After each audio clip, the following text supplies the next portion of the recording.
जो मानव जीवन से जुड़े हुए हैं और राज्य के विकास में उसकी बड़ी भूमिका है। एक स्वास्थ्य, दूसरा शिक्षा, तीसरा उद्योग एवं उद्योग में निवेश, चौथा कृषि एवं संबंध क्षेत्र, पांचवा आधारभूत संरचना ग्रामीण एवं शहरी एवं विभिन्न वर्गों का कल्याण। इन 6 सूत्रों पर वर्ष 2022-23 में मुख्य केंद्र रहेगा। प्रथम सूत्र स्वास्थ्य। माननीय महोदय, हम सभी कोरोना के कुप्रभाव को देख चुके हैं, लेकिन माननीय मुख्यमंत्री जी के सहयोग एवं आम जनों की भागीदारी से टीकाकरण अभियान को सर्वोच्च प्राथमिकता देकर कोरोना के विरुद्ध सफलता प्राप्त की है। बिहार कोविड टीकाकरण के मामले में देश के अग्रणी राज्यों में शामिल है। साथ ही लगातार सघन कोविड जांच निःशुल्क किया जा रहा है। स्वास्थ्य के बुनियादी सुविधाओं के क्षेत्र में विगत 2 वर्षों में तेजी से सुधार हुआ है। महोदय, अभी तक 11.80 करोड़ से अधिक लोगों का टीकाकरण किया जा चुका है। राज्य सरकार ने सभी चिकित्सा महाविद्यालयों एवं अन्य स्वास्थ्य संस्थानों में 122 जगहों पर पीएसए ऑक्सीजन जनरेशन प्लांट का अधिष्ठापन कर क्रियाशील किया। राज्य सरकार ने वर्ष 2022-23 में स्वास्थ्य सुविधाओं को और बेहतर बनाने के लिए 16,134 करोड़ 39 लाख रुपए का प्रावधान किया है। द्वितीय सूत्र शिक्षा। राज्य में शिक्षा के क्षेत्र में नवाचार सुधार किए गए हैं। राज्य सरकार द्वारा माध्यमिक विद्यालय विहीन पंचायतों में कुल 6,298 उत्क्रमित एवं 9 स्थापित उच्च माध्यमिक विद्यालय के भवन निर्माण हेतु 7,530 करोड़ 42 लाख रुपए की स्वीकृति प्रदान की गई है। राज्य के माध्यमिक विद्यालय विहीन पंचायतों में स्थापित उच्च माध्यमिक विद्यालयों में एवं राजकीयकृत प्राथमिक विद्यालयों में प्रधान शिक्षक के पद के सृजन की स्वीकृति दी गई है। वर्ष 2022-23 के लिए राज्य सरकार ने शिक्षा के क्षेत्र में नवाचार, गुणात्मक तथा आधारभूत संरचना को मजबूत करने के लिए सर्वाधिक बजट तथा आधारभूत संरचना को मजबूत करने के लिए सर्वाधिक बजट यथा 39,191 करोड़ 87 लाख रुपए का प्रावधान किया है, जो कि कुल बजट का लगभग 16.5% है। उद्योग। तृतीय सूत्र उद्योग एवं उद्योग में निवेश। राज्य में निजी निवेश एवं उद्योग को बढ़ावा देने के लिए राज्य सरकार लगातार प्रयासरत है। इस क्षेत्र में राज्य सरकार द्वारा औद्योगिक प्रोत्साहन नीति, स्टार्टअप नीति इत्यादि लागू किया गया है। एथेनॉल उत्पादन प्रोत्साहन नीति 2021 के तहत 151 इथेनॉल उत्पादन उद्योग स्थापित करने की दिशा में प्रथम चरण की प्रक्रिया पूरी की गई है, जिसकी अनुमानित लागत 30,382 करोड़ रुपए है। राज्य सरकार ने वर्ष 2021-20 के दौरान मुख्यमंत्री उद्यमी योजना के अंतर्गत 15,986 उद्यमियों को प्रोत्साहित किया है महोदय, जिसमें 800 करोड़ रुपए का निवेश हुआ है। इस योजना में राज्य के वंचित वर्ग को सर्वोच्च प्राथमिकता प्रदान की गई है। राज्य सरकार ने महिला सशक्तिकरण को सदा सर्वोच्च स्थान दिया है, जिसके फलस्वरूप 4,000 महिला उद्यमियों को इस योजना का लाभ मिला है महोदय। इसके अतिरिक्त 4,000 अत्यंत पिछड़ी जाति, 3,999 अनुसूचित जाति एवं अनुसूचित जनजाति को इस योजना का लाभ मिला है। इस योजना की पूरी प्रक्रिया को ई प्रशासन के माध्यम से क्रियान्वित किया गया। इसके तहत ऑनलाइन आवेदन लिया गया और चयन प्रक्रिया को पूरी तरह से पारदर्शी रखा गया। यह राज्य के आर्थिक वृद्धि में अतिरिक्त गति प्रदान करेगा महोदय। साथ ही इससे राज्य के युवाओं को अतिरिक्त रोजगार मिल रहा है। इन निवेशों के द्वारा राज्य में औद्योगिकीकरण का बेहतर माहौल बन रहा है। उद्योग एवं उद्योग में निवेश मद में वर्ष 2022-23 में 1,643 करोड़ 74 लाख रुपए का प्रावधान किया गया है। महोदय, मंजिल उन्हीं को मिलती है महोदय, मंजिल उन्हीं को मिलती है जिनके सपनों में जान होती है। पंख तो यूं ही फरफराते हैं, पंख तो यूं ही फरफराते हैं, हौसलों से उड़ान होती है।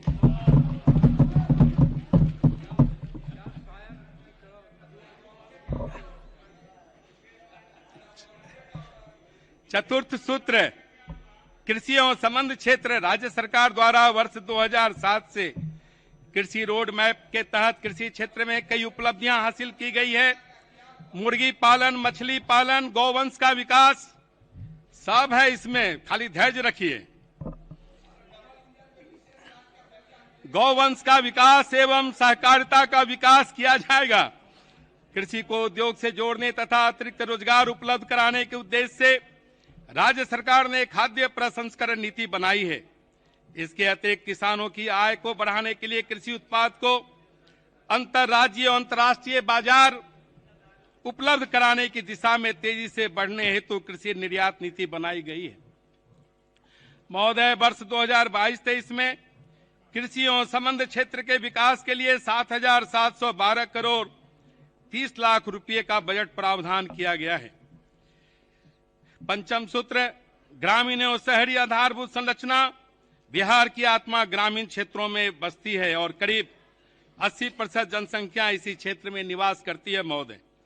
इसलिए राज्य सरकार ने ग्रामीण अर्थव्यवस्था को मजबूत करने और ग्रामीणों को विश्व स्तरीय सुविधा प्रदान करने के लिए जहां एक ओर सड़क, बिजली, शिक्षा, स्वास्थ्य, स्वच्छ जल इत्यादि के क्षेत्र में बजट को बढ़ाया है, वहीं दूसरी ओर ग्रामीण विकास एवं शहरी विकास पर प्रत्यक्ष रूप से 29,749 करोड़ 64 लाख रुपए वर्ष 22-23 के बजट में प्रावधान किया गया है। षष्ठ सूत्र, विभिन्न वर्गों का कल्याण। हमारी सरकार अनुसूचित जाति, अनुसूचित जनजाति, पिछड़ा वर्ग, अति पिछड़ा वर्ग, अल्पसंख्यक वर्ग, महिलाओं और बच्चों के कल्याण के लिए प्रतिबद्ध है महोदय। इसके अतिरिक्त दिव्यांगजनों, वृद्धजनों एवं अन्य वंचित वर्गों के हितों के संरक्षण एवं कल्याण राज्य सरकार की प्राथमिकता है महोदय। इन वर्गों के कल्याण के लिए विभिन्न योजनाएं क्रियान्वित की जा रही है। वर्ष 2022-23 में इन वर्गों के कल्याणार्थ कुल 12,375 करोड़ 7 लाख रुपए का बजट प्रावधान किया गया है। अध्यक्ष महोदय, बिहार के सतत विकास के लिए वर्ष 2015 में राज्य सरकार द्वारा विकसित बिहार के 7 निश्चय योजना प्रारंभ की गई थी। इसके अंतर्गत 5 वर्षों के लिए विकास के 7 लक्ष्य निर्धारित किए गए थे। 7 निश्चय के अंतर्गत आरक्षित रोजगार, महिलाओं का अधिकार एवं हर घर बिजली निश्चय के लक्ष्य प्राप्त किए जा चुके हैं। इसके तहत विभिन्न कार्यक्रमों का योजनावार जानकारी दे रहा हूं महोदय। आर्थिक हल, युवाओं को बल। बिहार स्टूडेंट क्रेडिट कार्ड योजना के अंतर्गत 1,66,205 आवेदनों को स्वीकृति दी गई है। कुल स्वीकृत ऋण राशि 4,500 करोड़ है। कुल वितरित ऋण की संख्या 1,49,089 एवं वितरित ऋण राशि 2,330 करोड़ रुपए है। अब तक 1,17,923 बिहार स्टूडेंट क्रेडिट कार्ड निर्गत हुए हैं। वर्ष 22-23 में बिहार स्टूडेंट क्रेडिट कार्ड योजना अंतर्गत 700 करोड़ रुपए का प्रावधान किया गया है महोदय। मुख्यमंत्री निश्चय स्वयं सहायता भत्ता योजना के अंतर्गत अब तक कुल प्राप्त 6,55,509 आवेदन में से 5,72,006 आवेदनों की स्वीकृति दी गई है।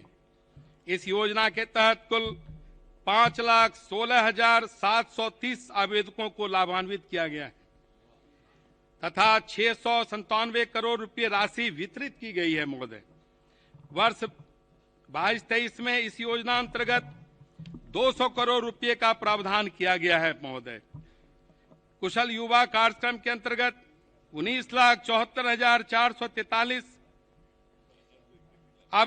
आवेदनों को प्रशिक्षण हेतु ऑनलाइन प्रेषित किया गया है।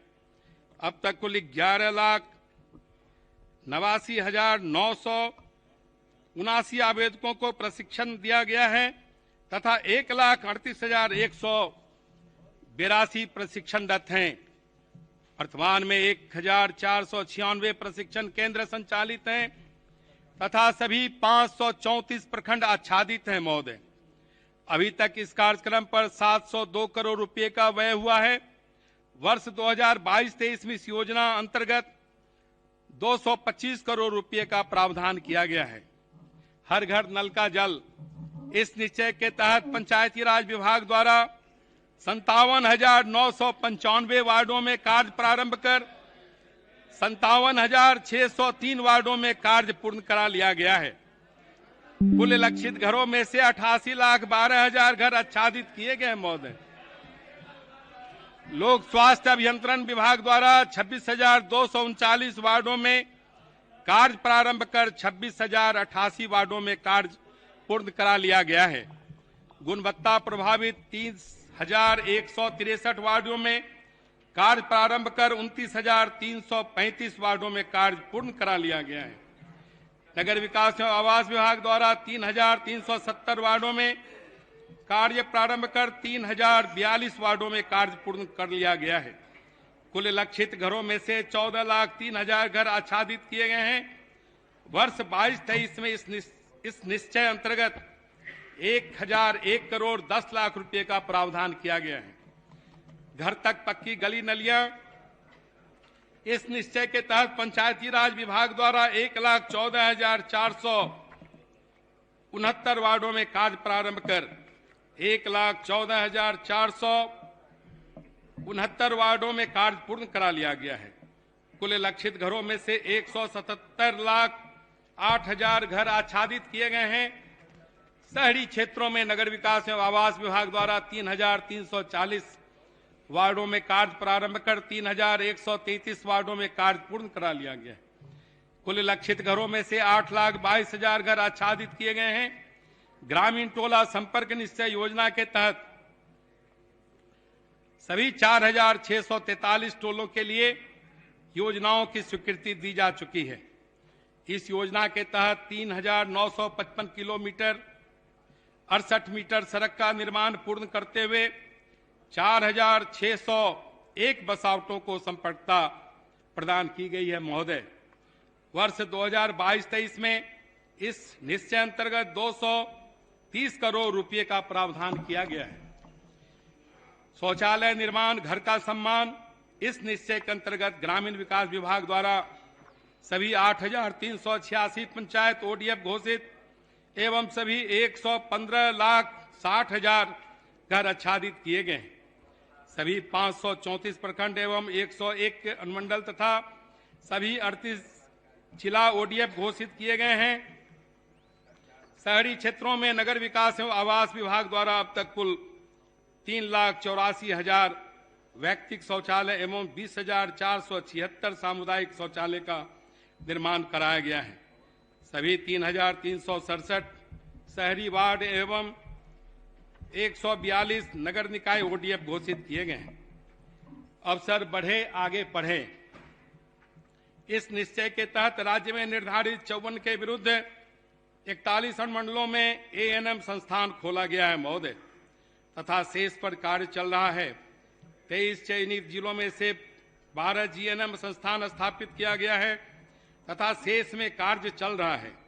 28 जिलों में पारा मेडिकल संस्थान खोले जाने के लक्ष्य के विरुद्ध 20 संस्थान खुल चुके हैं।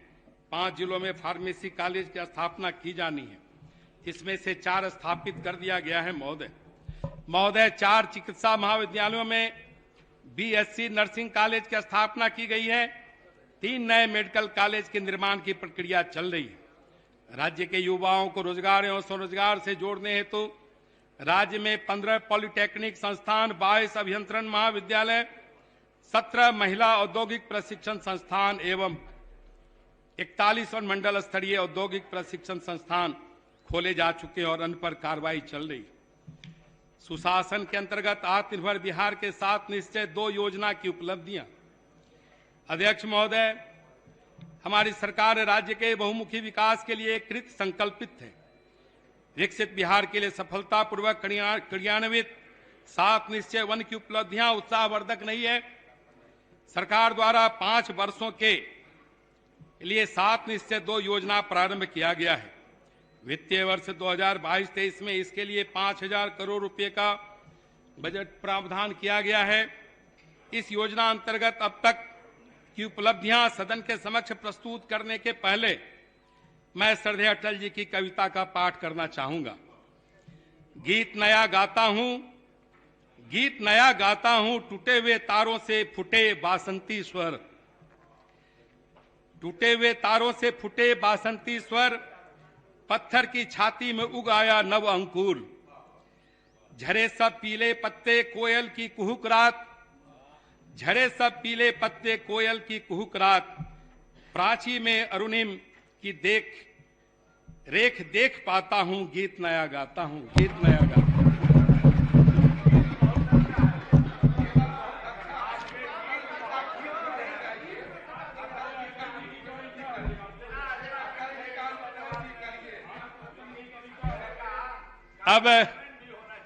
अब सात निश्चय 2 के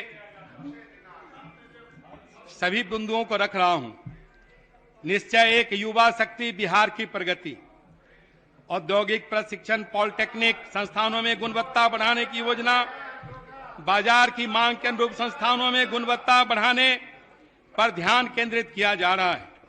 प्रथम चरण में 60 तथा द्वितीय चरण में 89 औद्योगिक प्रशिक्षण संस्थानों का चयन किया गया है। महोदय, राजकीय पॉलिटेक्निक संस्थानों में सेंटर ऑफ एक्सीलेंस की स्थापना की जा रही है। इसके लिए भारतीय प्रौद्योगिकी संस्थान पटना को नॉलेज पार्टनर सहित कार्यान्वयन एजेंसी मनोनीत किया गया है। हर जिले में मेगा स्किल सेंटर, प्रथम चरण में पटना, नालंदा और दरभंगा जिलों में मेगा स्किल सेंटर की स्थापना की कार्रवाई की जा रही है। द्वितीय चरण में शेष जिलों में मेगा स्किल सेंटर की स्थापना की जाएगी। हर प्रमंडल में टूल रूम, महिला आईटीआई परिसर बरारी भागलपुर में बिहार स्किल डेवलपमेंट मिशन के दिशा निर्देशों के तहत CIPET द्वारा दिनांक 16/10/2021 से प्रथम बैच तथा दिनांक 15/11/2021 से द्वितीय बैच में 40 प्रशिक्षणार्थियों को प्रशिक्षण दिया जा रहा है। महोदय, हिंदी में तकनीकी शिक्षा उपलब्ध कराया जाना। औद्योगिक प्रशिक्षण संस्थानों में पूर्व से ही हिंदी और अंग्रेजी दोनों भाषाओं में शिक्षा उपलब्ध कराया जा रहा है। अन्य तकनीकी संस्थानों में हिंदी भाषा में तकनीकी शिक्षा उपलब्ध कराने हेतु कार्रवाई की जा रही है। बिहार चिकित्सा विश्वविद्यालय की स्थापना, बिहार अभियंत्रण विश्वविद्यालय की स्थापना और बिहार खेल विश्वविद्यालय की स्थापना की स्वीकृति दी गई है।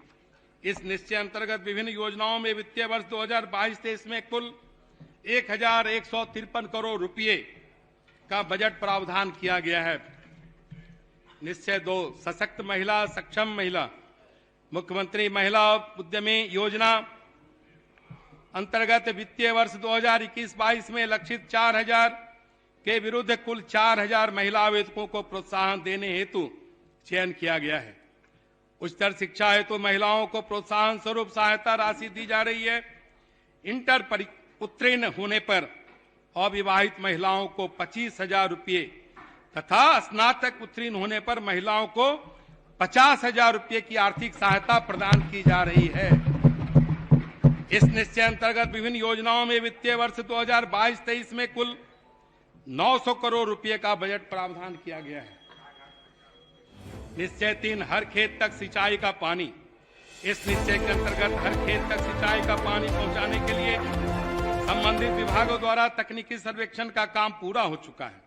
योजना को अंतिम रूप देने के लिए संबंधित विभाग इस पर कार्य कर रहे हैं। इस निश्चय अंतर्गत विभिन्न योजनाओं में वित्तीय वर्ष 2022-23 में कुल 600 करोड़ रुपये का बजट प्रावधान किया गया है। निश्चय 4, स्वच्छ गांव समृद्ध गांव। मुख्यमंत्री ग्रामीण सोलर स्ट्रीट लाइट योजना अंतर्गत सभी गांवों में सोलर स्ट्रीट लाइट लगाई जाएगी। ग्रामीण क्षेत्रों में ठोस एवं तरल अपशिष्ट प्रबंधन के लिए लोहिया स्वच्छ बिहार अभियान द्वितीय चरण के तहत कार्रवाई हेतु स्वीकृति दी गई है। वर्तमान में लोहिया स्वच्छ बिहार अभियान अंतर्गत 36 ग्राम पंचायतों के 439 वार्डों के लगभग 79,121 घरों से ठोस अपशिष्ट का संग्रहण किया जा रहा है। 7 निश्चय योजना हर घर नल का जल अंतर्गत लोक स्वास्थ्य अभियंत्रण विभाग एवं पंचायती राज विभाग द्वारा दीर्घकालीन अनुरक्षण नीति तैयार की गई है। नगर विकास एवं आवास विभाग द्वारा पेयजल उपयोग शुल्क नीति 2021 अधिसूचित किया गया है।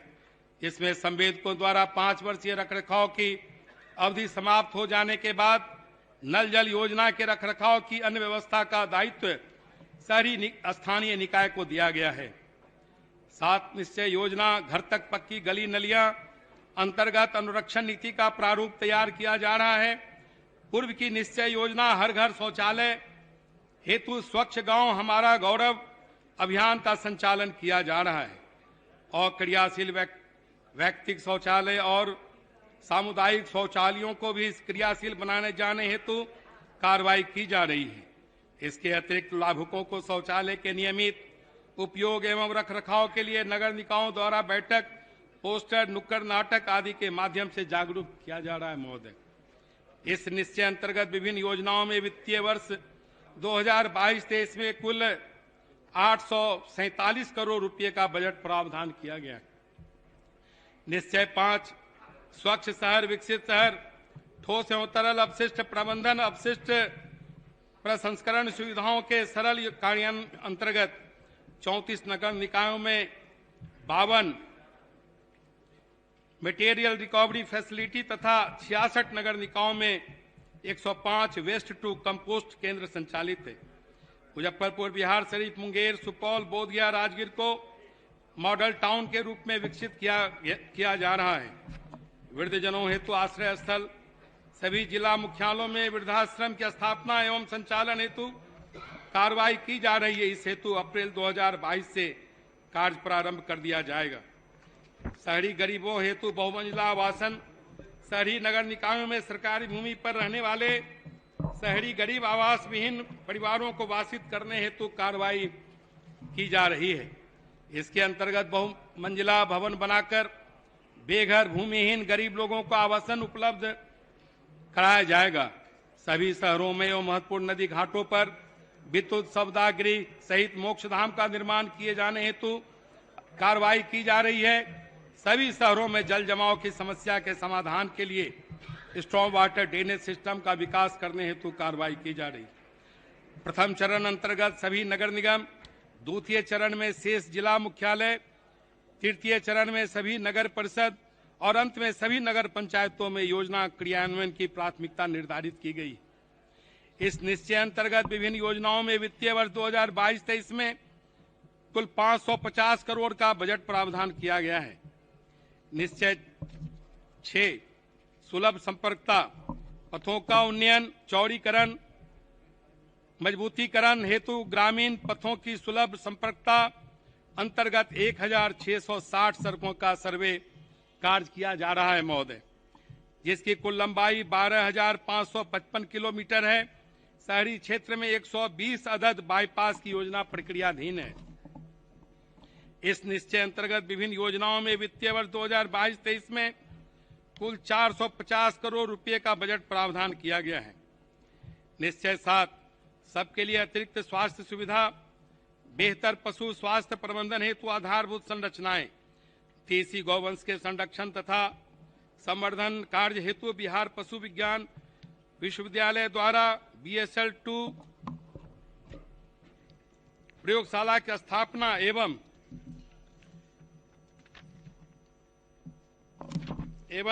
IAHP का सुदृढ़ीकरण हेतु कार्रवाई की जा रही है। कॉल सेंटर एवं ऐप के माध्यम से पशुपालन की डोर स्टेप सुविधा पर भी कार्य किया जा रहा है।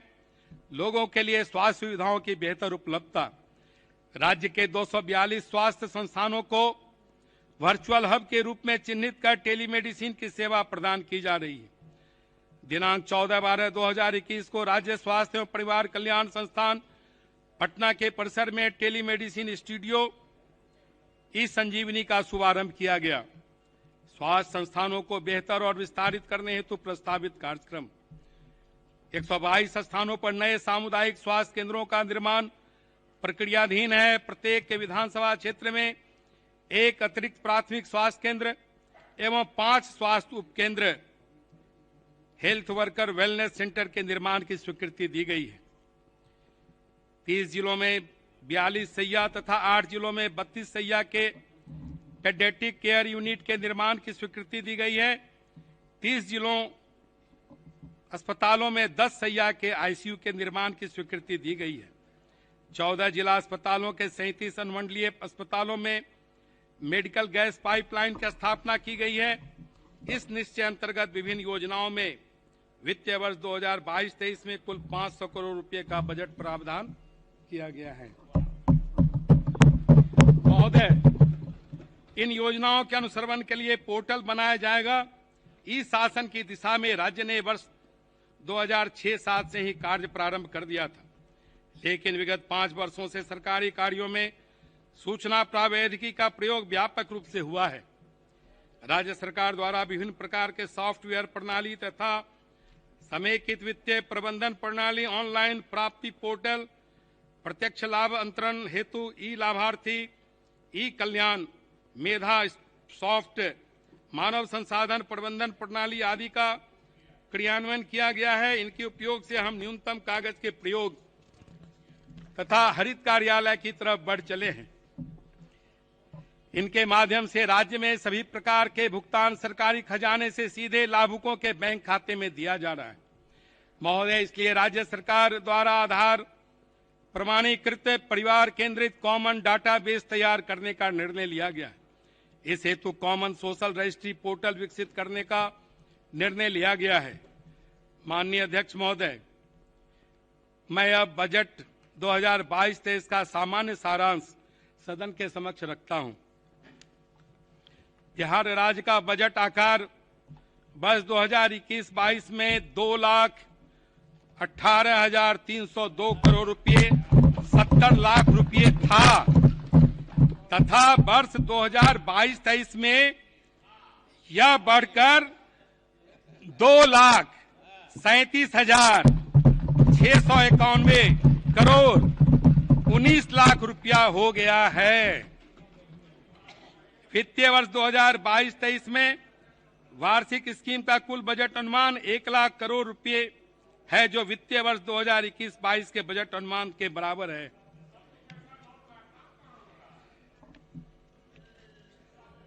वित्तीय वर्ष 2022-23 में स्थापना एवं प्रतिबद्ध व्यय का बजट अनुमान 1,37,460 करोड़ 94 लाख रुपये है। वित्तीय वर्ष 2022-23 में कुल पूंजीगत व्यय 45,734 करोड़ 52 लाख रुपये अनुमानित किया गया है, जो कि कुल व्यय का 19.24% एवं वर्ष 2021-22 के बजट अनुमान 41,231 करोड़ 31 लाख रुपये से 4,503 करोड़ 21 लाख रुपये अधिक है। 15वें वित्त आयोग की अनुशंसा के आलोक में वर्ष 2022-23 में 8,354 करोड़ 10 लाख रुपये की राशि राज्य में राज्य आपदा रिस्पांस कोष के केंद्रांश मद में 1,487 करोड़ रुपये, पंचायती राज स्थानीय निकायों के लिए 3,842 करोड़ रुपये, शहरी स्थानीय निकायों के लिए 1,892 करोड़ रुपये तथा स्वास्थ्य परिक्षेत्रों के लिए 1,133 करोड़ 10 लाख रुपये की राशि अनुमानित है। षष्ठम राज्य वित्त आयोग की अनुशंसा के आलोक में वित्तीय वर्ष 2022-23 में स्थानीय निकायों को 4,834 करोड़ रुपये का अनुदान प्रस्तावित है महोदय, जिसमें 2,654 करोड़ रुपये डिवोल्यूशन के रूप में तथा 2,180 करोड़ रुपये अनुदान के रूप में प्रस्तावित है। 4,834 करोड़ रुपये में पंचायती राज संस्थाओं को 3,142 करोड़ रुपये तथा शहरी स्थानीय निकायों को 1,692 करोड़ रुपये प्रस्तावित है। प्रस्तावित राशि का प्रावधान पंचायती राज विभाग तथा नगर विकास एवं आवास विभाग के संबंधित बजट शीर्षों में किया गया है। माननीय अध्यक्ष महोदय, अब मैं राज्य के समेकित निधि के कुल विनियोजित की जाने वाली राशि का संक्षिप्त ब्यौरा सदन के समक्ष प्रस्तुत कर रहा हूं। समेकित निधि में राशि वित्तीय वर्ष 2022-23 में सकल व्यय 2,41,206 करोड़ 95,35,000 रुपये प्रस्तावित है, जिसमें निवल वह 2,37,691 करोड़ 18,85,000 रुपये है। विदित है कि विनियोग विधेयक में सकल व्यय प्रस्तावित किया जाता है। वित्तीय वर्ष 2022-23 में सकल व्यय 2,41,206 करोड़ 95,35,000 रुपये में मतदेय राशि 2,08,608 करोड़ 91 लाख रुपये एवं भारित राशि 32,598 करोड़ 4 लाख रुपये है। राजकोषीय घाटा को नियंत्रण में रखने के लिए बिहार राजकोषीय उत्तरदायित्व एवं बजट प्रबंधन अधिनियम 2006 में लक्ष्य निर्धारित किए गए हैं। वर्ष 2022-23 में राजकोषीय घाटा राज्य सकल घरेलू उत्पाद का 3.5% तक सीमित रखने का लक्ष्य है। वित्तीय वर्ष 2022-23 में राजकोषीय घाटा 25,885 करोड़ 10 लाख रुपये अनुमानित है, जो राज्य सकल घरेलू उत्पाद का 3.47% है। अध्यक्ष महोदय, माननीय सदस्यों ने मेरा भाषण पूर्ण एकाग्रता से सुना है। इसके लिए मैं सदन के सभी सदस्यों के प्रति आभार प्रकट करता हूं। मैं आशा करता हूं कि आप सभी के सहयोग एवं माननीय मुख्यमंत्री जी के कुशल नेतृत्व में बिहार 2022-23 में सभी आयामों में अग्रणी रहेगा। मैं वर्ष 2022-23 की वार्षिक वित्तीय विवरणी एवं अन्य बजट दस्तावेजों को सदन के समक्ष प्रस्तुत कर रहा हूं। अंत में महोदय, अभी तो असली मंजिल पाना बाकी है। अभी तो असली मंजिल पाना बाकी है। अभी तो इरादों का इम्तिहान बाकी है। अभी तो असली मंजिल पाना बाकी है। अभी तो इरादों का इम्तिहान बाकी है। अभी तो तोली है मुट्ठी भर जमीन। अभी तो तोली है मुट्ठी भर जमीन। अभी तोलना आसमान बाकी है। अभी तोलना आसमान बाकी है। जय भारत, जय बिहार। बहुत बहुत धन्यवाद।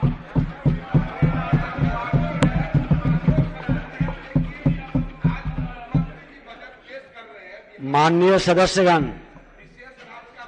बैठ जाइए। आप सुनिए।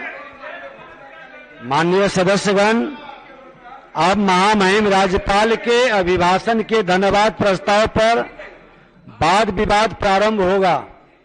इसके लिए दिनांक 28 फरवरी 2022 एवं 2 मार्च 2022 कुल 2 दिन निर्धारित है।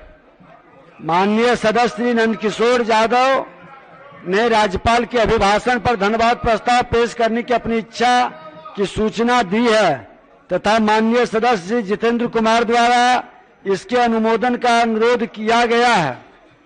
वाद विवाद एवं सरकार के उत्तर के लिए 4 घंटे का समय उपलब्ध है।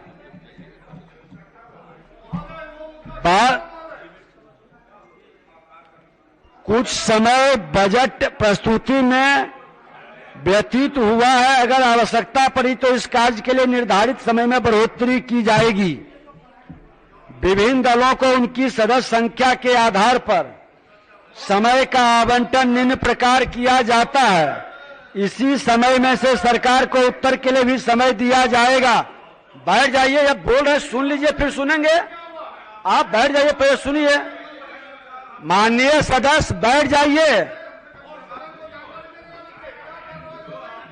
माननीय सदस्य बीच में व्यवधान उत्पन्न न करें, पूरी बात को सुने। बैठे।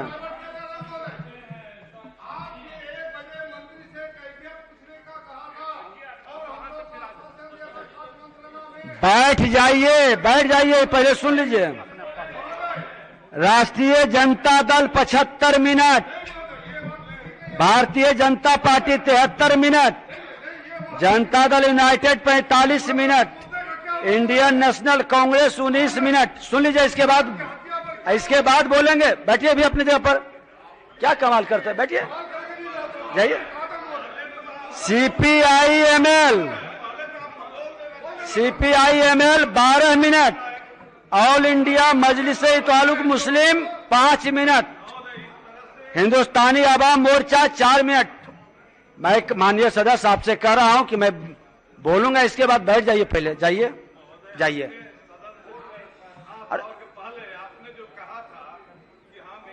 मैं बता रहा हूं, अब वो सदन की प्रक्रिया हम कहे, बैठिए तो पहले। हिंदुस्तान आवाम Morcha 4 minute, Vikassheel Insaan Party 3 minute, CPI M 2 minute, CPI 2 minute, कुल 240 मिनट।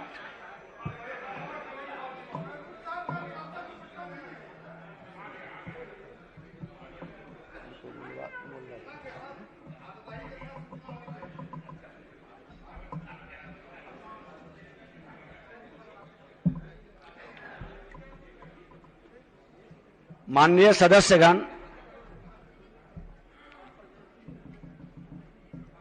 कार्य मंत्रणा समिति की बैठक में सभी लोग बैठे थे। उसके बाद आसन ने जो निर्देश दिया और दोनों व्यक्ति से अलग अलग बुलाकर हमने बात किया और दोनों से स्पष्ट तौर पर बातचीत के क्रम में यह स्पष्ट हुआ कि संविधान के प्रति सभी का भाव समान है। संविधान से हटकर कोई भी व्यक्ति कोई भी बयान देते हैं, कोई भी कार्य करते हैं, तो जिसका हम संकल्प लेते हैं उस संकल्प के प्रति उनकी ईमानदारी भी दिखाई पड़नी चाहिए। और सदन इस विषय से आप सबको अवगत करा दिया है।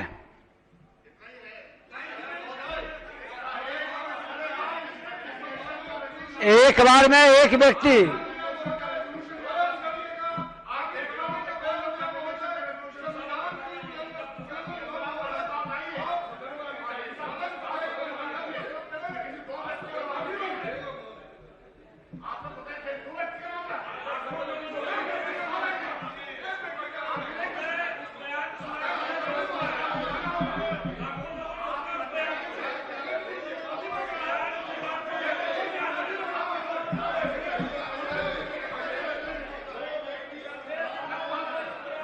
बैठ जाइए माननीय सदस्य।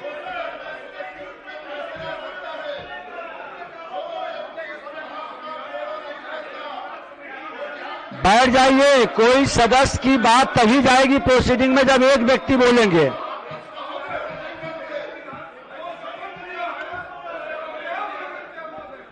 मानोद ये सभी माननीय सदस्य बैठे हैं, एक व्यक्ति बोलेंगे तो सुनेंगे। बैठ जाइए और बैठे मंजिल जी, बैठिए सब लोग, बैठ जाइए बैठ जाइए सब लोग। दो व्यक्ति का नहीं है, ये मामला संविधान की शपथ लेने वाला व्यक्ति जो हमारा प्रतिष्ठित व्यक्ति है यहाँ, उसके द्वारा यह बयान दिया गया है। और वो सदन के जो आदमी सदन की शपथ संविधान के तहत लेता हो और वो संविधान विरोधी अगर बात करता हो तो ऐसे सदस्य के मामले में हम ये कह रहे हैं कि या तो प्रस्ताव लाया जाए, कंडेमनेशन हो पूरा और सारे सदस्य कंडेमनेशन में दें। वजह यह है कि यह चीज अगर जब मैं बोल रहा हूं तो आप यहां से नहीं बोलिए। तो इसीलिए आपसे स्पीकर महोदय, माननीय सदस्य, आपसे दरखास्त है, बैठिए आपसे सदस्य आपसे बैठ जाइए सभी लोग कि इस पे बहस करवा लीजिए। बैठ जाइए माननीय सदस्य, आपस में इस की बात। बैठ जाइए सभी लोग, माननीय सदस्य बैठ जाइए। नहीं पहले सब बैठिए, सभी लोग बैठिए। यहाँ पे सदन के नेता भी बैठे हैं और यह बयान इस सदन के एक व्यक्ति ने संविधान का ख्याल नहीं रखते हुए बाहर दिया है, जिसके असरात पूरे मुल्क में है और यह कंडेमनेबल है। यह सदन उनके खिलाफ या यहां पर उसका प्रस्ताव पारित करे तब लगेगा कि बिहार का संविधान इंसाफ पसंद है। यह है सवाल। बैठ जाइए, बोलिए।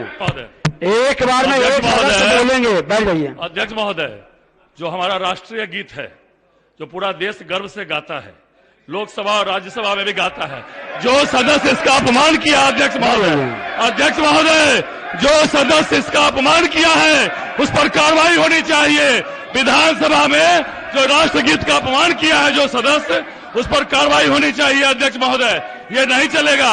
लोकसभा में हम खड़े होते हैं, राज्यसभा में हम खड़े होते हैं, और इस सदन में जो राष्ट्रगीत का अपमान जो सदस्य किया अध्यक्ष महोदय, उस पर भी कार्रवाई होनी चाहिए। अध्यक्ष महोदय, आप अध्यक्ष महोदय प्रस्ताव लाइए और ऐसे सदस्य पर कार्रवाई करिए जो राष्ट्रगीत का अपमान जो है इस राज्य में किया, इस सदन में किया। अध्यक्ष महोदय, ये नहीं चलेगा।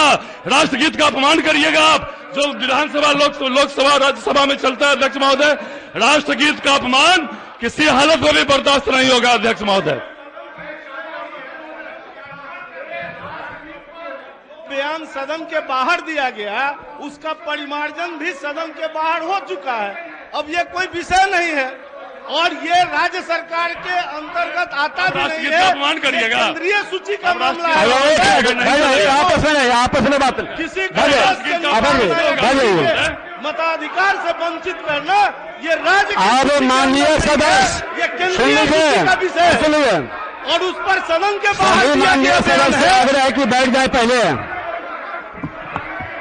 किसी की बात प्रोसीडिंग में नहीं जा रही है, बाहर दिया गया उसको बैठ जाइए। अरुण शंकर जी, माननीय सदस्य, बैठ जाइए।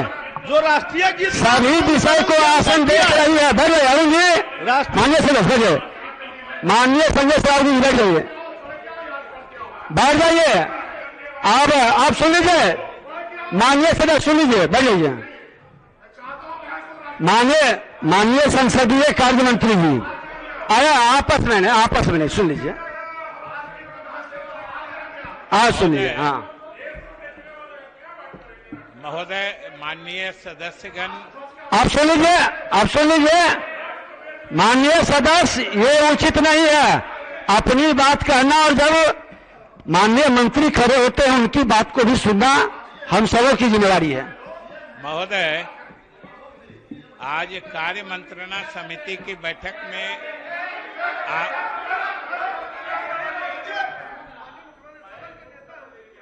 कार्य मंत्रणा समिति की बैठक में भी इस मुद्दे पर आपके समक्ष चर्चा हुई थी और हमने ही सरकार की तरफ से आपसे आग्रह किया था कि सरकार के या मेरे व्यक्तिगत भी संज्ञान में नहीं है जो किसी माननीय सदस्य द्वारा कौन सी ऐसा वक्तव्य दिया गया है। आपको हमने अनुरोध किया था कि आप स्वयं माननीय सदस्य को बुला लें, उनसे समझ लें, क्या कि हम सरकार ऐसा नहीं मानती है कि इस सदस्य के कोई माननीय सदस्य संविधान की इज्जत करने से या संविधान की मर्यादा का उल्लंघन करने में विश्वास रखेंगे, क्योंकि हम सब यहाँ शपथ लेके आए हैं। तो हमने आपसे अनुरोध किया था कि आप स्वयं माननीय सदस्य को बुला के आश्वस्त हो लें कि उन्होंने क्या कहा है, उनकी मंशा क्या थी, वो क्या कहना चाहते थे, और आपने ऐसा करके और जब अपनी भावना से सदन को अवगत करा दिया है, तब हमारे समझ से सभी माननीय सदस्यों को और सदन में को आप में भरोसा होना चाहिए। चलिए, अब माननीय सदस्य श्री नंद किशोर यादव महामहिम राज्यपाल के अभिभाषण पर अपना धन्यवाद प्रस्ताव प्रस्तुत करें।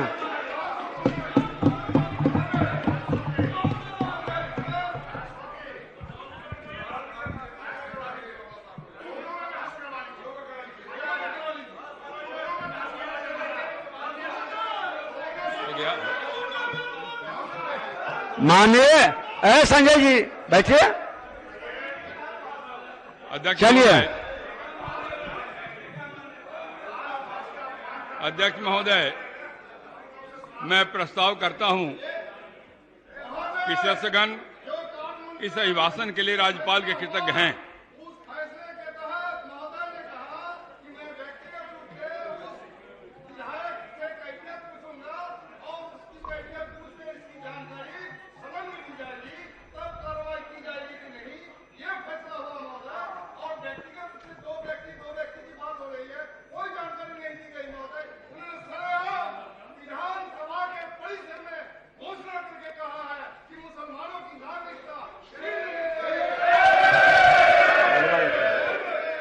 आगे बैठ जाइए माननीय सदस्य।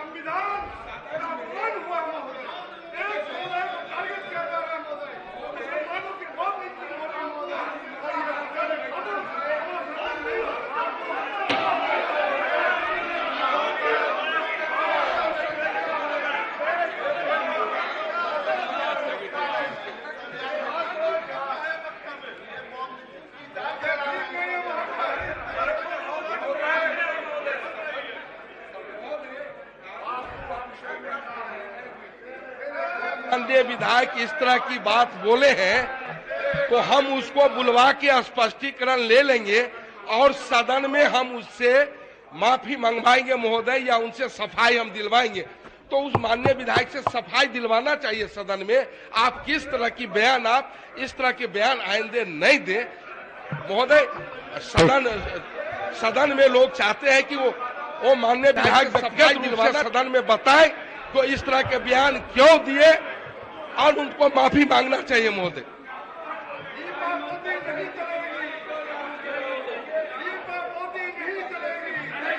आगे सुनिए।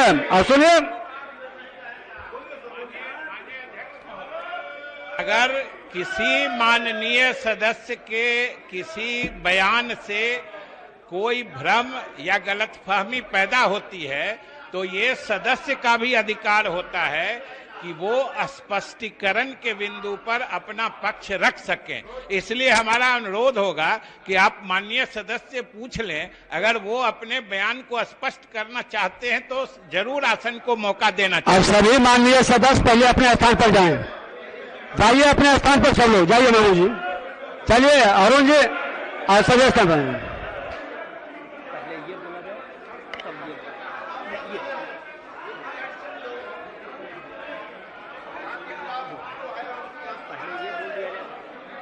आप बैठ जाइए।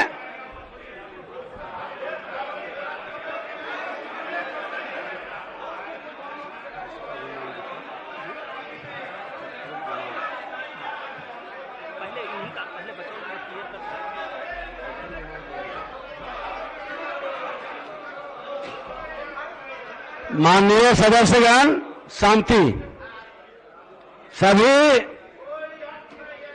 और आपस में बात न करें।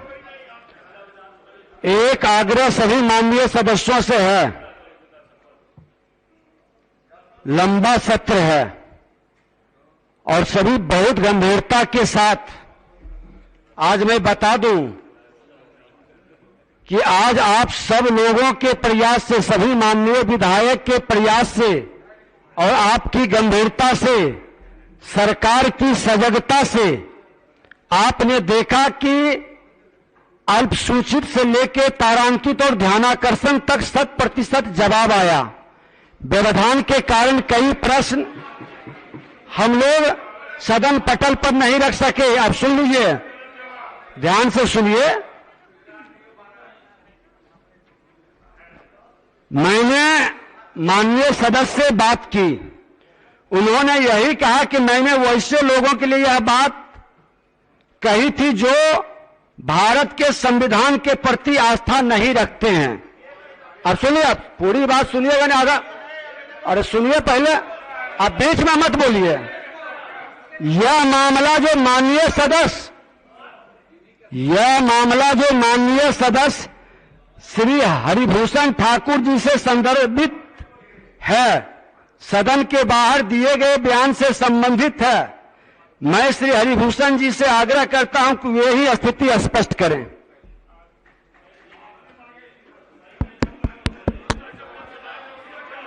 अध्यक्ष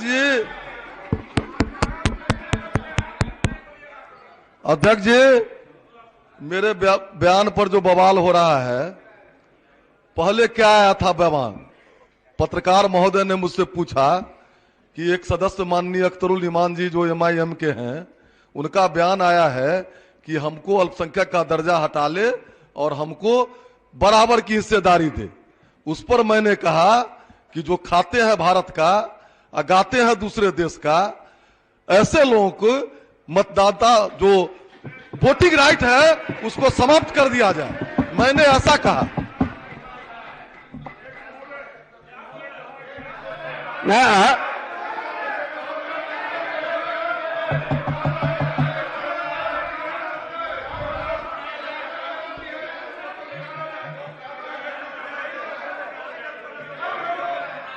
अब स्थिति स्पष्ट कर दी है।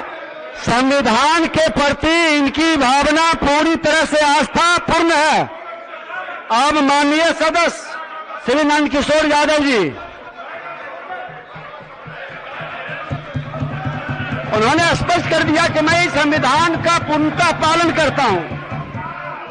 अध्यक्ष महोदय,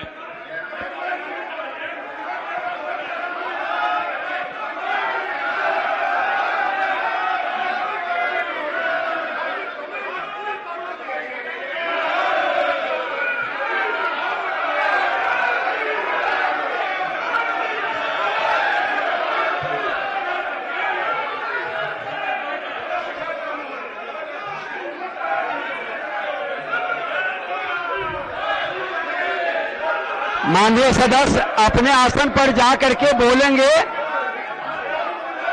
आया सभी लोग जाइए अपने अपने स्थान पर।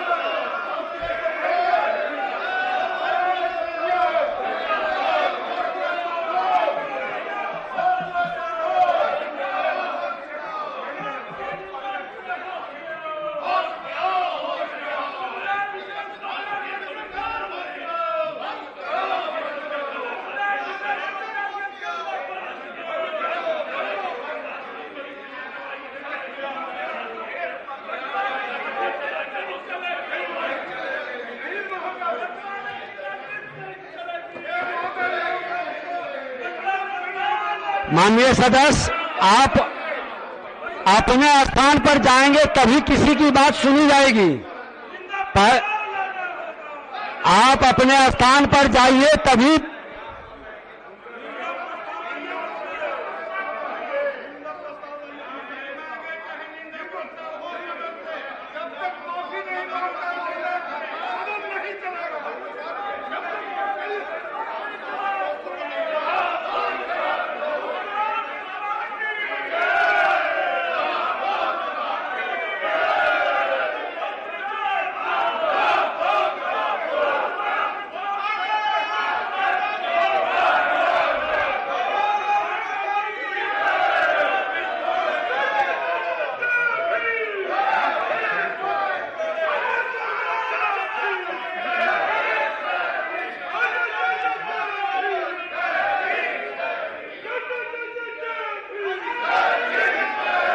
एक ही आप सुनिए, आप सुनिए।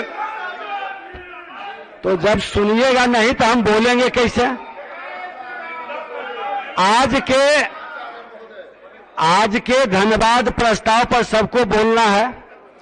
आप अपनी अपनी बात को रख सकते हैं। जो विषय अगर और सुनिए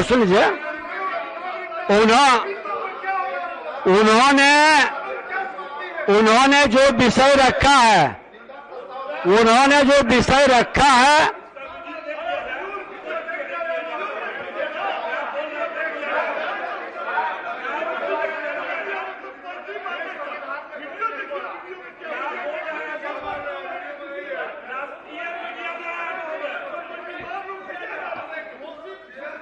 यहां से देखिए, बेल से जो बोलेंगे कोई बात प्रोसीडिंग का पार्ट नहीं बनेगा। अपने स्थान पर जाइए पहले।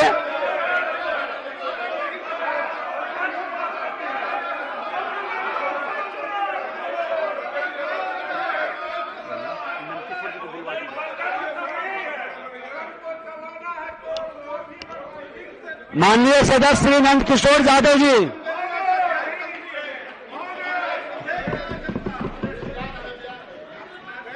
अध्यक्ष महोदय,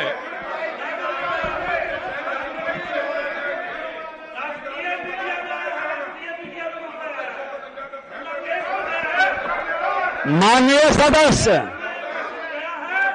बैठ जाइए अपने आसन पर।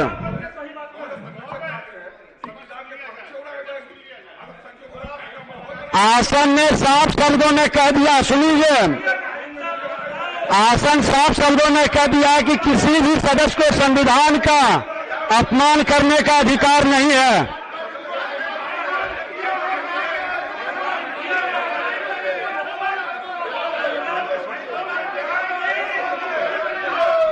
अध्यक्ष महोदय, मैं प्रस्ताव करता हूं, सदस्यगण इस अभिभाषण के लिए राज्यपाल के कृतज्ञ हैं। माननीय अध्यक्ष महोदय, राज्यपाल के अभिभाषण पर अपनी बात रखने से पहले मैं दो लोगों को बधाई एवं शुभकामनाएं देना चाहता हूं। महोदय, कल 1 मार्च है और 1 मार्च को शिवरात्रि के अवसर पर छुट्टी के कारण सदन में अवकाश रहेगा। आप अवगत हैं, 1 मार्च को ही माननीय मुख्यमंत्री श्री नीतीश कुमार जी का जन्मदिन है, इसलिए आज एक दिन पूर्व ही बिहार के विकास के सारथी विकास पुरुष नीतीश कुमार जी को हार्दिक बधाई देता हूं। महोदय, उनके राजनीतिक जीवन पर किसी कवि ने 2 पंक्ति ठीक ही बैठती है। आए हैं जमीन पर, आए हैं निभाने जब किरदार जमी पे, कुछ ऐसा कर चले कि जमाना मिसाल दे। महोदय, माननीय मुख्यमंत्री जी ने एक ऐसी मिसाल कायम की है जो बिहार के विकास में नित्य विकास की नई ऊंचाइयों को छू रहा है। महोदय, मैं अब नेता प्रतिपक्ष तेजस्वी प्रसाद यादव को भी शादी की शुभकामनाएं देना चाहता हूं। उनका वैवाहिक जीवन सुखमय एवं आनंदमय हो, ऐसी कामना करता हूं। महोदय, वो नेता प्रतिपक्ष भले हैं, लेकिन साथ ही मेरे बड़े भाई के छोटे सुपुत्र भी हैं। महोदय, वैसे तो इन्होंने शादी कर ली है, लेकिन हम लोग को मिठाई भी नहीं खिलाई। शायद ऐसी स्थिति को देखकर किसी ने ठीक ही कहा है, चलो एक रस्म यह भी निभा दें। चलो एक रस्म यह भी निभा दें, जो हमसे खपा है उन्हें भी दुआ दें। महोदय, इस समय देश आजादी का अमृत महोत्सव मना रहा है और कल ही हम लोगों ने चंद्रशेखर आजाद की पुण्यतिथि भी मनाई। महोदय, इस अवसर पर मैं उन सभी वीर बलिदानियों और स्वतंत्र सेनानियों का नमन करता हूं, जिनके त्याग, बलिदान और संघर्ष के कारण हम आजाद देश के नागरिक कहलाने के अधिकारी हुए। महोदय,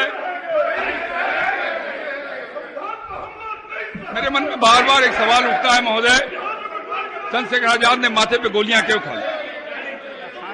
चंद्रशेखर आजाद ने माथे पे गोलियां क्यों खा ली? महात्मा गांधी ने जीवन भर क्यों संघर्ष किया आजादी की लड़ाई के लिए? भगत सिंह ने फांसी के फंदों को क्यों चूम लिया? वीर कुंवर सिंह ने 80 साल की उम्र में अपनी बांह गंगा में काट के अर्पित क्यों कर दिया? एक से एक लोगों ने बलिदान दिया महोदय देश की आजादी के लिए, चाहे वो भगत सिंह हो, चंद्रशेखर आजाद हो, राजेंद्र लाहिड़ी हो, राम प्रसाद बिस्मिल हो, अशफाक उल्लाह खां हो, हजारों हजार ऐसे नाम जिन लोगों ने देश की आजादी के लिए अपनी कुर्बानी देने का काम किया। महोदय, यह भी सच है कि लाखों लोगों ने महात्मा गांधी के नेतृत्व में आजादी की लड़ाई में जेल की यातनाएं सही, बदन पे लाठियां खाई, कई घर उजड़ गए। महोदय, मेरे मन के अंदर बार बार सवाल उठता है, क्या ये लोग केवल अंग्रेजों को भारत से भगाने के लिए संघर्ष कर रहे थे? क्या ये लोग केवल अंग्रेजों को इस देश से बाहर करने के लिए अपने प्राणों की कुर्बानी दे रहे थे? महोदय, मैंने जब आजादी की पूरी कहानी को पढ़ने का काम किया, मुझे बड़ा साफ दिखाई पड़ता है कि लड़ाई केवल इस देश से अंग्रेजों को भगाने की लड़ाई नहीं थी महोदय, ये लड़ाई थी देश की आजादी के बाद देश को खुशहाल करने। महोदय, लड़ाई थी आजादी के बाद हमारा देश खुशहाल बनेगा, सभी के घर, सभी के सर के ऊपर पक्का छत होगा, सबके बदन पे पूरे कपड़े होंगे, सबके पेट में भरपेट अनाज जाएगा, रोजगार के अवसर मिलेंगे, देश विकास करेगा, देश आगे बढ़ेगा। महोदय, मेरे मन के अंदर ये भी सवाल उठता है, देश की आजादी के 75 साल होने वाले महोदय, जिन लोगों ने 50 साल 60 साल राज किया, उन लोगों ने इस दिशा में कितना कदम उठाया है, मैं आज उसकी चर्चा नहीं करूंगा महोदय। मैं तो केवल ये कहना चाहता हूं, आजादी के दीवानों के जो सपने थे, उन सपनों को जमीन पर उतारने के लिए, उनको साकार करने के लिए जो हमारी एनडीए की सरकार है, चाहे वो नरेंद्र भाई मोदी के नेतृत्व में केंद्र की सरकार हो या नीतीश कुमार जी के नेतृत्व में बिहार की सरकार हो, ये दोनों सरकारों ने मिलकर आजादी के दीवाने के सपने को साकार करने के लिए दृढ़तापूर्वक कदम उठाया है। महोदय, किसी ने ठीक ही कहा है महोदय, एक इच्छा कुछ नहीं बदलती, एक निर्णय माननीय कुछ नहीं सदस्य बदलता, अपने स्थान लेकिन पर एक निश्चय जाकर सब कुछ बैठे बदल देता है। महोदय, जब एक निश्चय सब कुछ बदल देता है, महोदय मेरे मुख्यमंत्री जी ने तो 7-7 निश्चय किए महोदय, 7-7 निश्चय 2-2 बार किए, 7 निश्चय 1, 7 निश्चय 2।